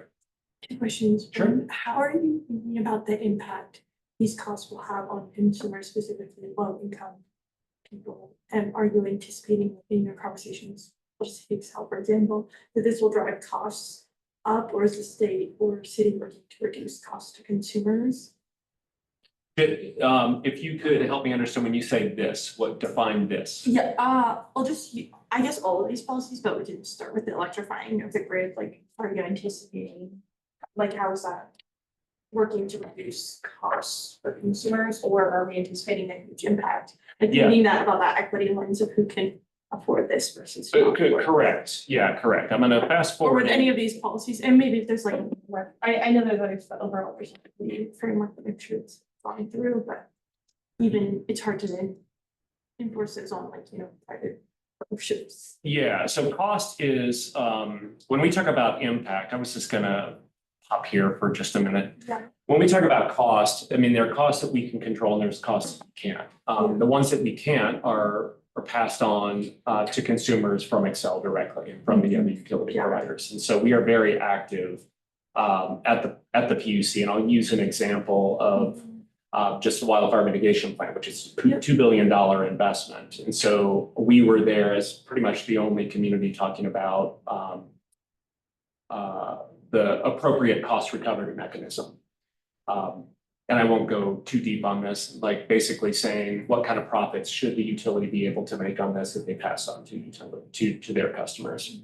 So the way we can control this is the programs that we administer start with equity in mind. It's not an afterthought. It's, oh yeah, let's do this, and then let's figure out how to give some incentives to offset the cost. So for example, we wrote and were awarded $200 million EPA CPRG grant that we are administering through DRCOG, and it is electrification 100% for income qualified low income residents. Okay. So that is how we target Yeah, to say exactly. these are our residents who are at highest risk, most vulnerable, and will benefit the most from these investments. So the way we do it is that is where we start. Mhm. Until we feel like we've actually made a dent in that. Then, for example, we don't invest in putting solar on rich people's roofs. I will just say that very directly. All of our solar programs have shifted now. We wrote community solar garden, Yeah. solar garden. I have a pen that the governor used to sign that into law because Yeah. I got to help write that legislation. We are the only city in the country that has that the city actually owns a dedicated community solar for low income. It's for Ponderosa Mobile Home Park. So going back to the comment about using solar to help offset cost, driving our programs to really address cost issues and equity issues has been such a shift in focus of ours.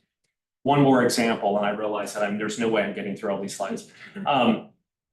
One of the programs that we launched 2 years ago related to a good number of our community members that didn't lose their homes in the Marshall Fire to fire, but were extremely damaged due to wind events, the straight line wind event. We had over 250 homes, actually over 400 homes that were damaged.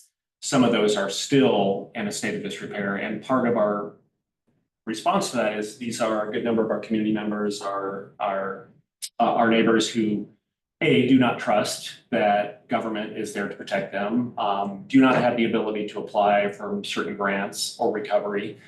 And so we actually use our dollars through our climate tax, and we do direct repairs to those mobile homes. And we've done, this is a way outdated slide. I think I'm looking at you thinking you might have the number. I think we're over close to 200 repairs at this point. Repairs go from replacing a roof to heat pump, domestic electric hot water heating, skirting, weatherization, duct sealing.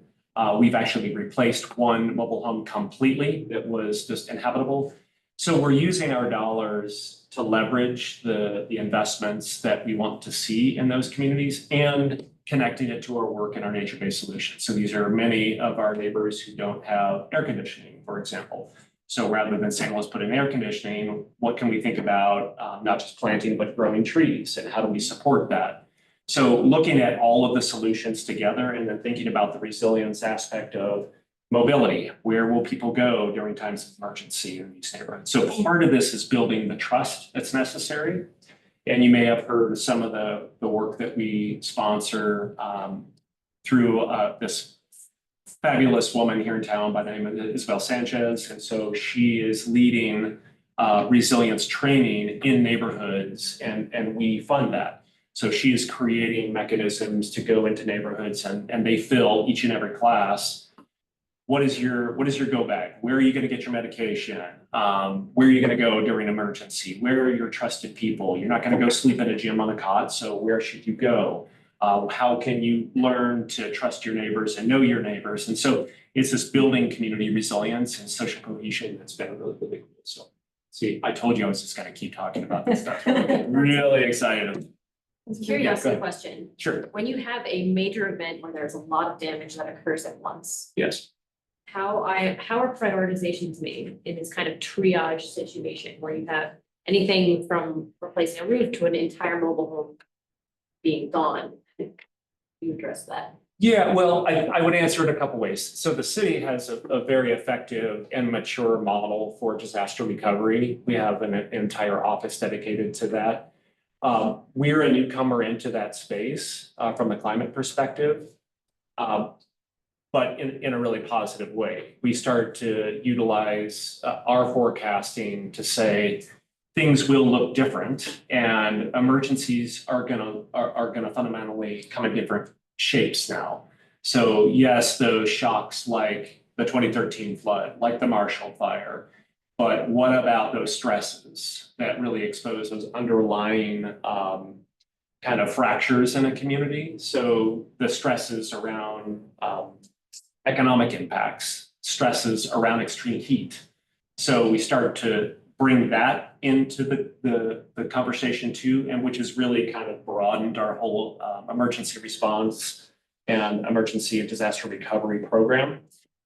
For us, this is our first, as a department, our first kind of step into doing direct repairs, but it's now kind of been swept into this broader ecosystem of disaster recovery work that the city is involved in.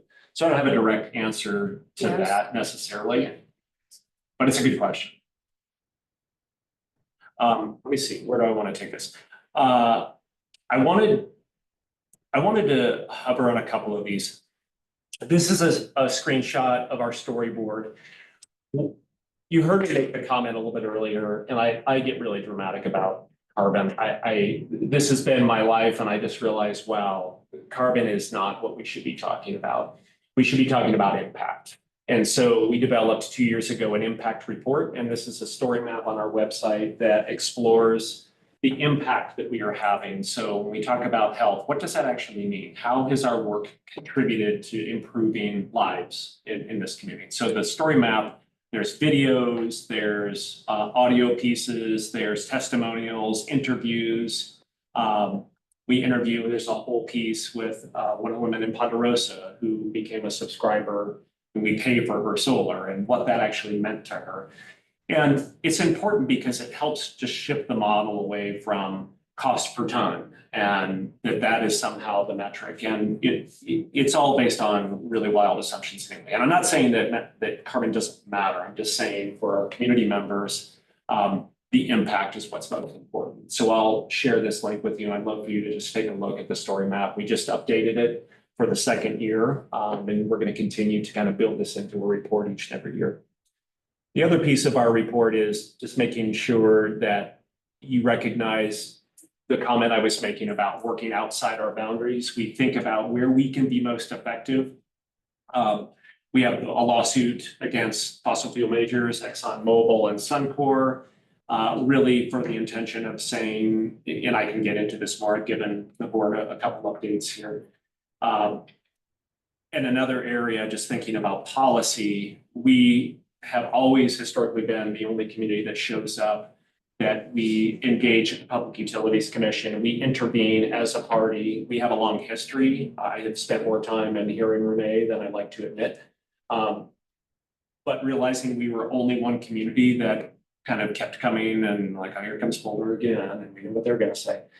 We realized we needed to build a more solid foundation, so we created Colorado Communities for Climate Action, CC4CA. We now have 43 jurisdictions across the state that are aligned around climate policy at the state level. We now have a seat at the table. Legislators will call us asking what we think are priorities for the session. So in a matter of years, that's become a really, really powerful engine, and it's a model that we're exporting to other states right now, which is cool. I don't need to talk about this one, just again, Jamie didn't, she was very humble. She was very instrumental in the extended producer responsibility bill. She, as a former elected official, she was the mayor of Lafayette. She used both her role, political role and her role with the city to really, really get that done. So really proud of the work she did there. And we've had some pretty impactful wins with respect to policy at the General Assembly over the past couple of years. I want to talk about this one just briefly. A lot of the work we do is really based in data collection. A lot of it is based in science and community science. I don't know if anybody participated, but a few years ago, we started this process of capturing heat data from the community. We had about 120 or so community volunteers map heat, either on sensors on dog collars, sensors that people were walking with, or in their cars if they couldn't. And what it allowed us to do is create a heat profile for our community. And it allows us then, and you can't really see this, but there is a whole website dedicated to this. So you can start to see what are the factors and characteristics that lead to holding heat longer. How do you overlay those with those that are most vulnerable in our community, not just to heat, but are they also in pockets that are more susceptible to wildfire smoke or to flooding? Or communicable diseases because of standing water in West Nile. So starting to look at those risks, we were able to take that information and use it in a policy application to start thinking about our landscaping code that's going through the process right now, our Boulder Valley Comp Plan.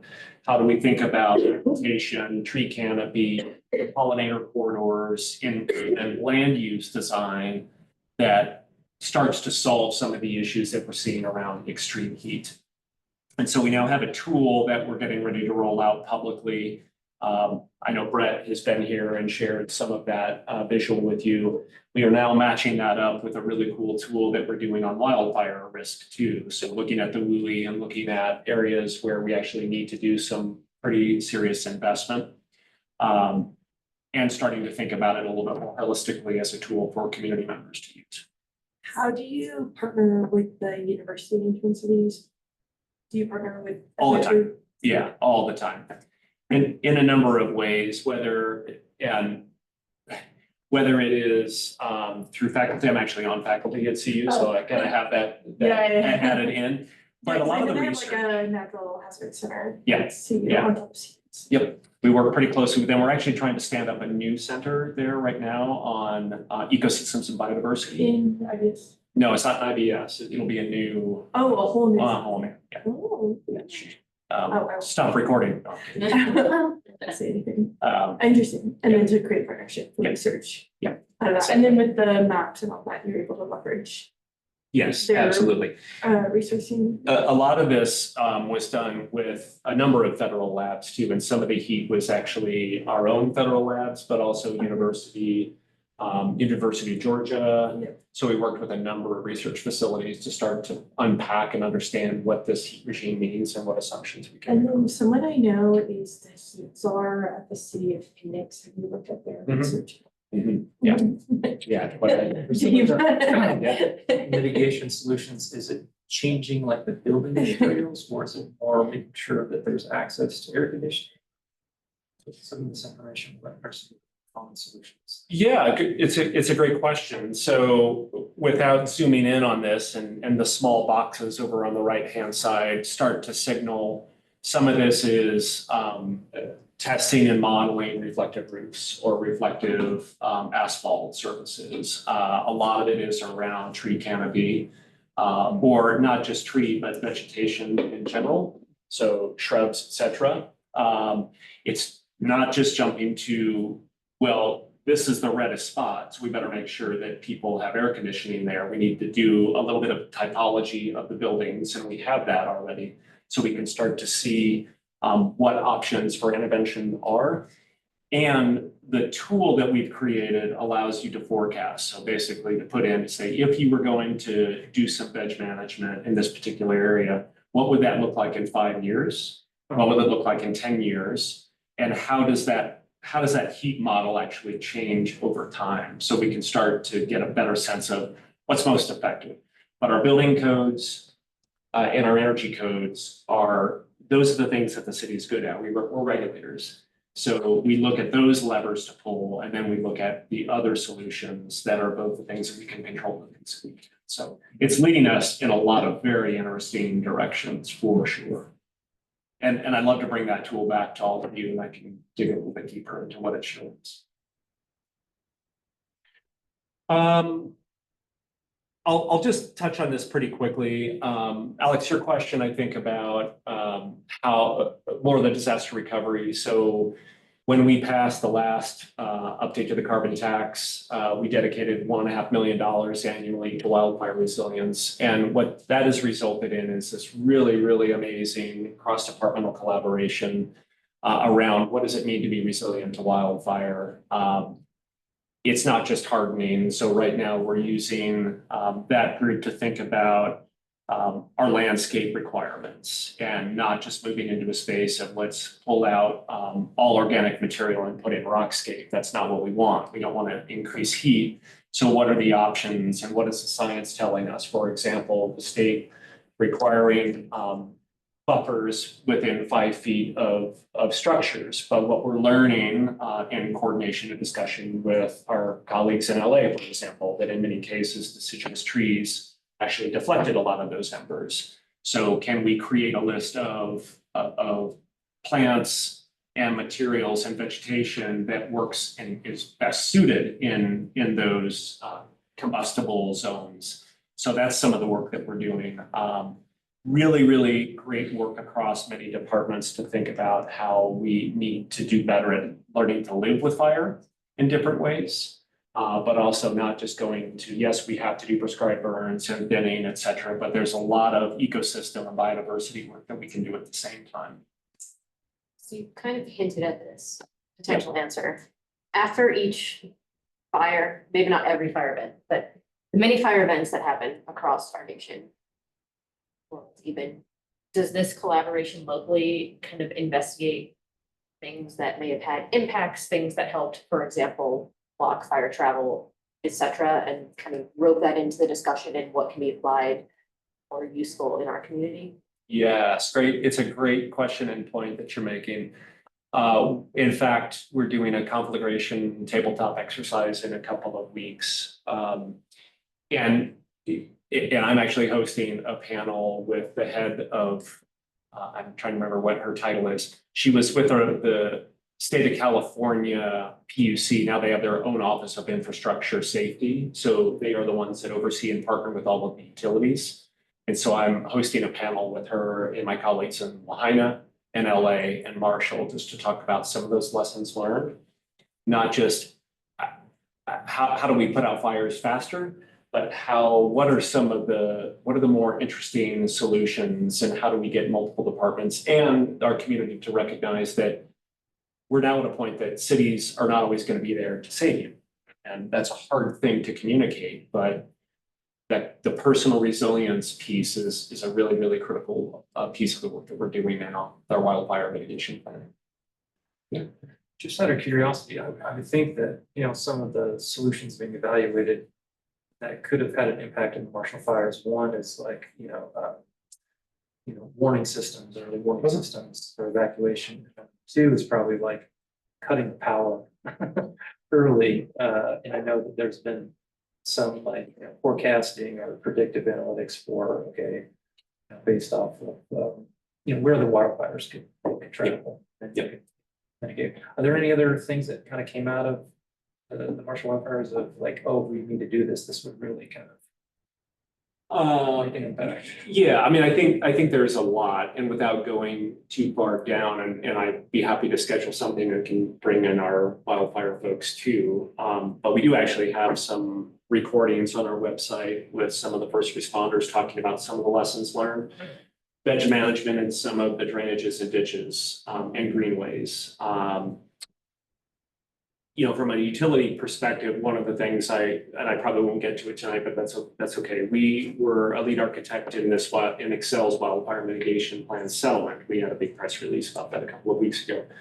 And part of that is to acknowledge what is the true risk that is represented by utilities. What are some of the solutions that they could be thinking about, whether it's undergrounding, whether it's reclosers, whether it's PSPS, which is public safety power shutoffs, whether it is wildfire settings, meaning that basically it trips easier.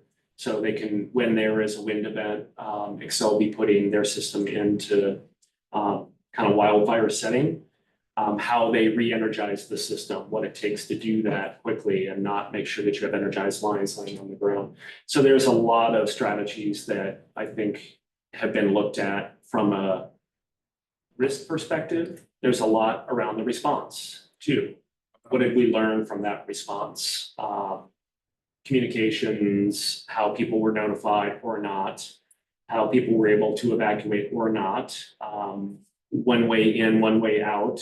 You know, it was an extraordinary event, of course. But there's a lot to be learned from that, not just fire behavior, but also what are the things that we ought to be doing to respond to that differently. We're going to see more extreme wind events and fires all year long. So, land management practices, stuff.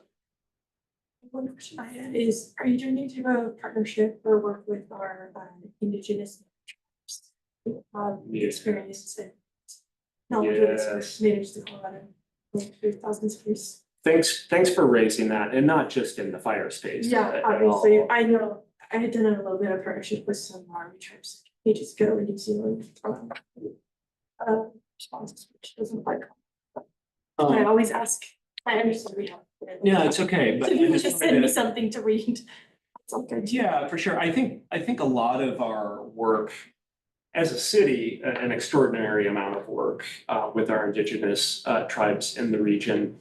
But there's also indigenous learning that we are trying to tap into. Mhm. And I think that's been really powerful, especially in our biodiversity center nature-based solutions. And we do a lot of collaboration and work with tons of organizations that I'm not even going to begin to get into because I will talk for like another hour on that alone. Yeah. So I'm happy to share some of that with you, and I'm glad you brought that up. Yeah. Why don't I just kind of hit these? I just wanted to give you a sense of within our teams, the energy systems, obviously we have just energy transition. So that's really about job creation. That's where a lot of our DRCOG work is now. Contractor training, the equity element of our work. These are kind of our objectives or outcomes that we are seeking. The clean and resilient electricity supply, high performing healthy buildings. You all are going to see, we brought the roadmap, I think a couple of meetings ago. You're going to see another turn of the crank on our buildings roadmap. We're going to be taking that to council in July, so we'll bring that to you in advance. And then, of course, on the mobility side, really getting into what problem are we solving? Is it congestion? Is it emissions? Is it accessibility? Is it all of the above? So a lot of our work in the energy systems, again, policy down to programs. I think I'll just kind of float through that. So things that we're working on right now. Kind of talked a little bit about all of these. Some of our new pilots, we have a virtual power plant. We had a $12 million grant with CU and Excel to look at a virtual power plant that we feel confident we're still going to get those federal funds. We'll bring that back so you can have a sense of what we're talking about there. A lot of the work now is in our building codes, looking at investing in bidirectional EV charging, really thinking about how we use technology to solve the real problem. So is it about resilience? Is it about cost? Is it about price hedging? Thinking about the bidirectional opportunities to shape peak demand at some of our largest consumer buildings. The bidirectional EV charging, Mhm. has it been decided where that will be located? And if so, how was that decided? We've had one at the North Boulder Rec Center for 2 years. And as a pilot to see like one vehicle, what kind of impact would that actually have? The next deployments are in the parking garage at 30 Pearl. And so it's for the low income car share. And so we have bidirectional charging there, and we're seeing some really good benefits. So those are in, they're not energized yet, but I don't think, not as of today. But next, we're kind of looking at those opportunities for bidirectional charging with some characteristics. So our team that in my department and also in transportation looks at some of those characteristics where we can learn the most by doing some of that bidirectional feeding.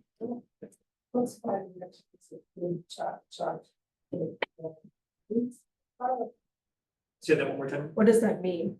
Oh, thank you. See, I'm glad you just asked. So the picture on the bottom right-hand corner is Yeah. a good visual of what it is. So that is a charger that's connected to the rec center and the solar on the rec center. So the charger allows you to feed electricity both directions.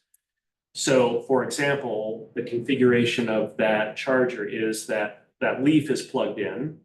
And during times where electricity is the most expensive at the rec center, the computer basically says, I'm gonna pull energy off of that car battery to shave, like if you can imagine a graph, right? The peak, you shave that peak down and it reduces those demand charges that you pay at the highest time of peak. And it also connects it with, well, you can charge the car with solar, store that energy in the car batteries, and then deploy it at night when you want to use that electricity. So that's just one car. If you can imagine, we do that with buses too. So our project with Via Mobility, now you have mobile power plants. Except that not all cars these days are built for that. So all EVs have the capability. It's the charger that has the ability to charge and discharge. So vehicle to grid or vehicle to building, you'll hear those acronyms V2G or V2V. The ability to kind of move that electricity between that interface of the vehicle, the actual grid, or a building. This might be really dumb, but is it free or do you charge people to charge the cars at these places? It depends. So this charger is for a city pool vehicle. The others are not charged because it's the car share. But we're reevaluating now the model of offering free public charging, whether that's something we want to continue to do or not do. Well, of course, everybody has an EV wants free charging, but You get your. It's the larger conversation that. It's definitely a larger Transportation conversation. and incentivizing that over electric vehicles. So let me just say, I talked a bit about our nature-based solutions work already. Cool Boulder is our keystone program, if you've heard of Cool Boulder.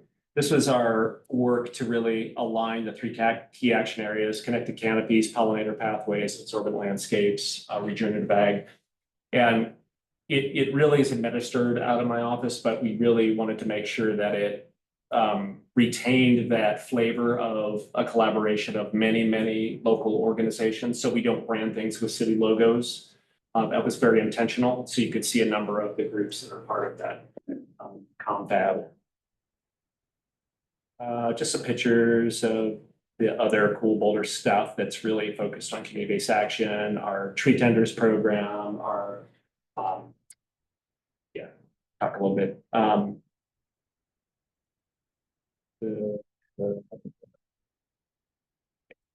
Just kind of move on from that. We talked about circular economy already. The one that Jamie mentioned that I wanted to just come back to is she talked about the hospital deconstruction.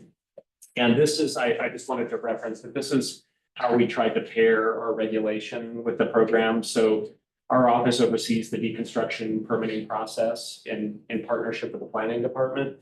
And it's been such a great experience and experiment to really see how far you can go in deconstruction. And it's helped us think about where we want to go next, really employing that embodied carbon philosophy that we're evaluating right now. Where do we want to go with deconstruction? How does it inform our building codes in terms of building for deconstructibility?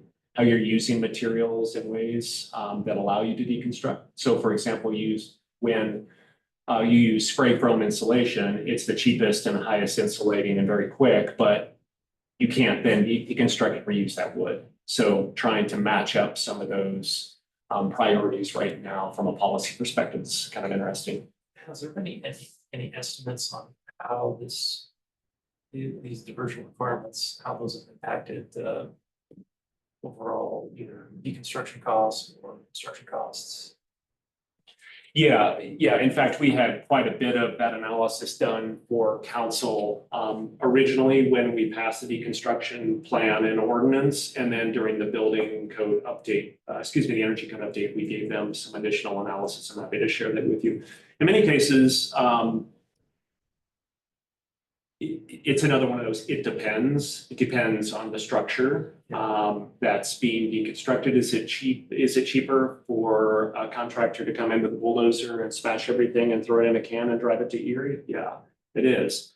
But at the same time, there is value to those materials. And so we have created that reuse market that is starting to shrink that disparity a little bit, which is pretty extraordinary. So we used the hospital case study to say, well, how much more was it actually to deconstruct? And a hospital had never been deconstructed anywhere that we're aware of. Yeah. And we hit, I think, 93% diversion on that facility. So. And then with deconstruction, is that just for public, like city-owned buildings, or is that for all It's for all. buildings in Oh, yeah. Boulder? And then does the business who own the building, do they get first dibs of the material? Yeah, of course. So it's mostly homes. It's Oh, when somebody is taking down a home and wanting to, scrape it and rebuild. The requirement is to divert 75% of those materials from that site, and they have to show weight tickets. They have to prove that it was diverted, where it went. Okay, And so that's the work, the due diligence that my team does to make sure that before they get their so it's permits to mostly, move forward with any, private. Yeah. but it's all buildings. Okay, I can't remember, and because I know we talked at length about this. When you have residential homeowners doing this deconstruction, does the city provide not materials as in goods, but references for how or where to divert materials? To have kind of like a Yes. standard packet that they send out Yes. essentially? Okay. It is a packet that they receive, and over the past couple of years, we have built the market for this. So we have contractors in town who do this, and we know they do it well. They're pre-qualified essentially to go do that deconstruction work. We held many workshops and webinars with constructors, with companies and contractors. So they are very familiar with where that material can and should go. Occasionally, we get somebody new. And they're asking questions like, what do I have to do? I don't really understand. And then they have a whole packet of walking them through. It's actually on our website too. So somebody that's building a homeowner, if they want to understand like what those requirements are. So it's not necessarily a barrier for entry for a new company. It's not. Okay. No. That ordinance has been in place now several years, and we're already refining it and thinking about what comes next. So it's pretty well established. Okay. Take a breath. That was a lot I just threw at you. My guess is that in there might have sparked an idea of something you want to learn more about. Let me know. I'm happy to do that. For the two of you, part of what I want you to be aware of is that, for the EAB, there are things that are going to come your way that are going to require your feedback and input, either from my department or other departments. But we like to fill in some of these discussion items just to build literacy, because I want you all to understand the work that we're doing, and then of course to give you an opportunity to provide input as we bring things forward. I know that was a lot, I apologize. Based on everything you talked about, what are kind of the see things, I know you mentioned you want to go to council in July, but what are some of the big policies that are gonna come out of all this work and research? Yeah, we bring policy issues forward somewhat regularly. The next is going to be our buildings roadmap, which will be in July. We'll be coming back with potential policy recommendations around embodied carbon. Once that analysis is done, we're selecting a consultant right now to do that work and how that fits in with building code. We participate in a lot of other policy items that are going to council. For example, the comp plan. We're pretty central in the work that's going on around the comp plan. Policies related to water, as an example, were included in a lot of that discussion in terms of the drought plan, the water efficiency plan, the new water plan. So we engage in those types of things. Transportation is another big one. So we're involved tangentially in a lot. The things that are led out of my office are obviously in the building space.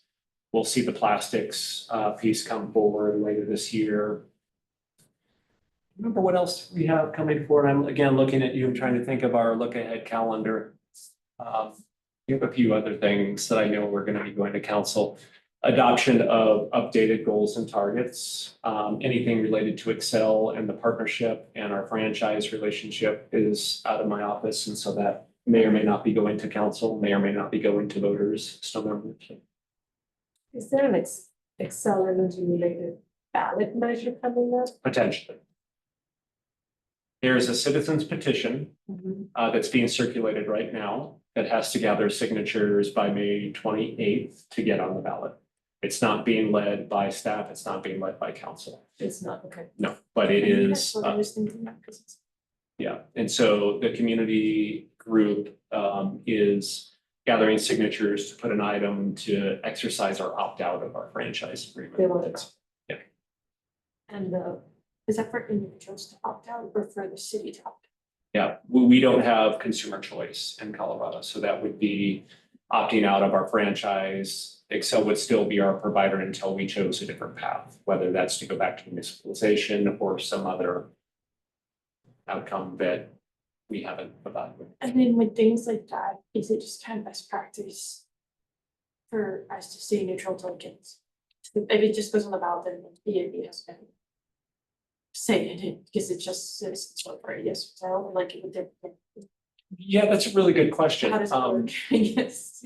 You're kind of getting into a bit of protocol that. Yeah, I want Yeah. to create problems. So the way that works is, you are certainly welcome to support or oppose any ballot measure as a Individual. the board, you all could choose to take a position on a thing. Okay. You have that ability if you choose to do that. Again, you are making recommendations to council, but in this case, council is not necessarily calling the question of whether they should proactively put this on the ballot, in which case I think there would be a role for the board to say we support or don't support that action. They are talking tomorrow night about ballot measures, but we had a public session with Excel on March 13th. We talked about the potential for an opt-out, and the question that I was asking council, is there an appetite to consider some analysis? Does council want to consider opting out? And at the time, council said no. So they are not actively pursuing that, but the citizens petition, they may gather enough signatures that it goes. It's all right. Talked a lot tonight. Oh, I'm Super so informative. sorry. Oh. We appreciate it. So you had said, Jonathan, I guess, do we have other questions about the general climate initiatives department? You had said, Jonathan, we want to move the settlement agreement, unless you had like a very quick statement. I assumed that there was going to be a little bit to that. Yeah, sure. What I can offer is this, and I could just as easily send you the link to the website that we created about the wildfire mitigation plan and the settlement. It is on our site. It talks about what the settlement is, what was our role, what's included in the settlement. The proceeding is going to hearing next week. So we will know more on whether or not the PUC is going to accept that settlement or modify that settlement. What I will say about it is we were very active in that process and feel very, very good about what came out of that settlement discussion in terms of what it will do in terms of the investment in wildfire mitigation, what it means for Boulder, cost recovery issues. And so feel good about where we're at. We put out a press release with a little bit of the basic details, but I will just send a link to the website in case you have questions. No, I'm sorry, I wasn't clear. So that hearing won't take place till this fall. This is Excel's plan that they filed with the Public Utilities Commission called their Wildfire Mitigation Plan. They file a plan that has a price tag and it's about $2 billion. We are a party in that proceeding. The parties all came together and talked about what we wanted to see happen. What were the concerns, questions, how do we want that plan to actually be executed? And so that took a lot of effort and we were central to a lot of that discussion. So it will be how they invest in their system across the state and specifically here. And then what you said, that's like 2 billion, is that like the assumed cost would incur to the city of Boulder because we pay utilities here, or are they charging us that fee? Or is that just their That's cost for their operations that Yeah, no, that's So for they'll all of their customers in increase, Colorado. they'll divide that Correct. by their customers? Correct. They'll get it. Yes, that's correct. But then the question is, do they actually get profit on top of that? Get into what assets that and upgrades to their system, should they actually get profit on top of that? Yeah. How much Okay. is it weighted cost of capital? It's going down the Oh, side. sorry. A little bit. I think I had only heard about the word. It's Yeah. like separate Separate. than this. Yeah. Okay. Do you want me to do a motion to extend us by 5 or 10 minutes or? can we Probably. just- It's like 5 minutes. I will motion for us to extend 10 minutes. Second, third, fourth, so all in? Aye. Great, thanks, guys. We'll make it 5. Sure.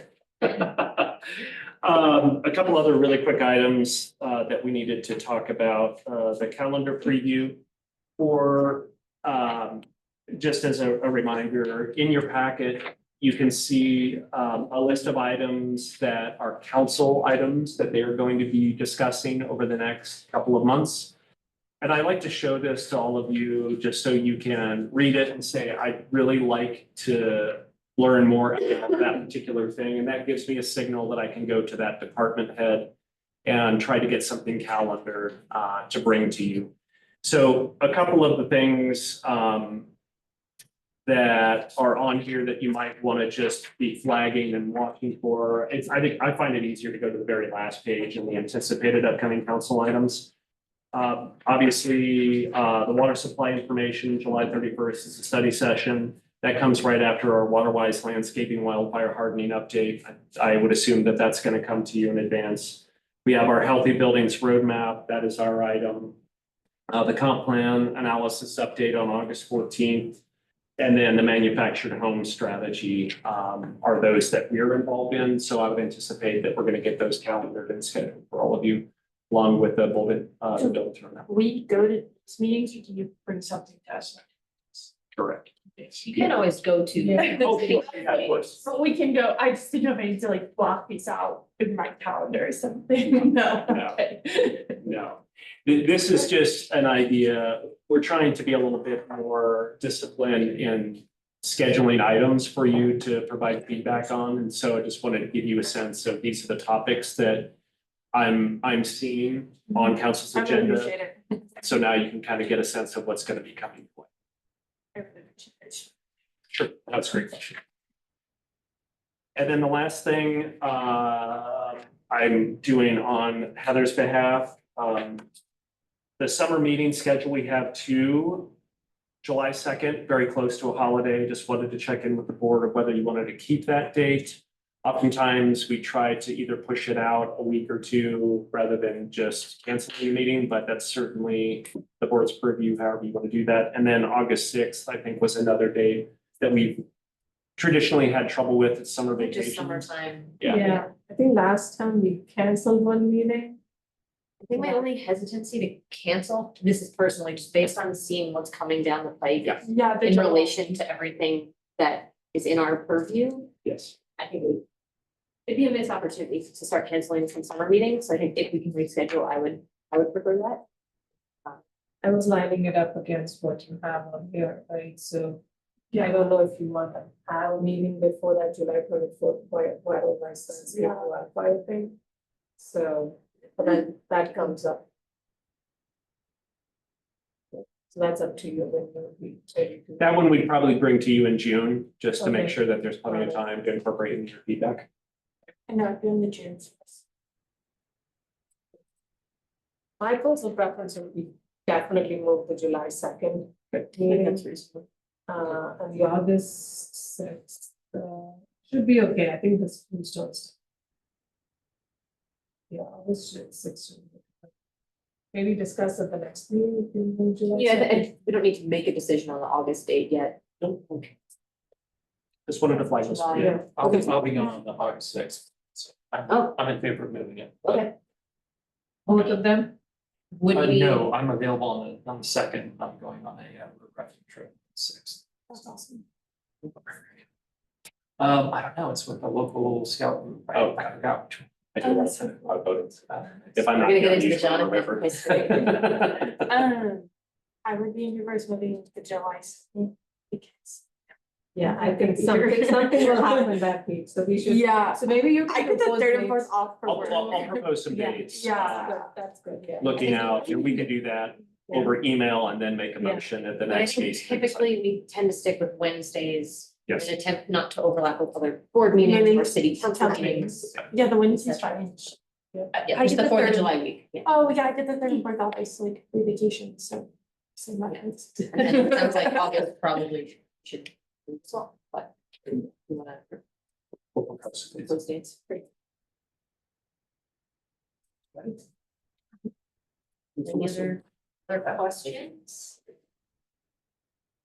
All right, then I motion to close this meeting. All in favor? Aye. Meeting is adjourned.